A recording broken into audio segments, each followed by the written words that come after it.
माझ्या जाऊबाई तळून राहिल्यात कुरडया पापड.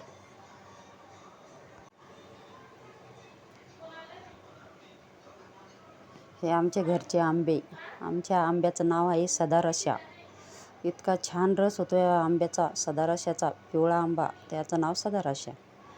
इतका घट्ट रस होतो की खायलाही पण छानपैकी लागतो. आपल्या इकडच्या आंब्यापरताही चांगला लागतो आणि घट्ट रस होतो त्याचा.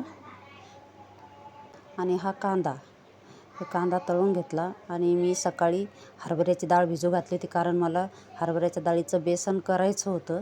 तर मग मी काय केलं, इतकं छान झालं की भजेही चवदार लागणार नाही, इतकं छान झालं ते खायला.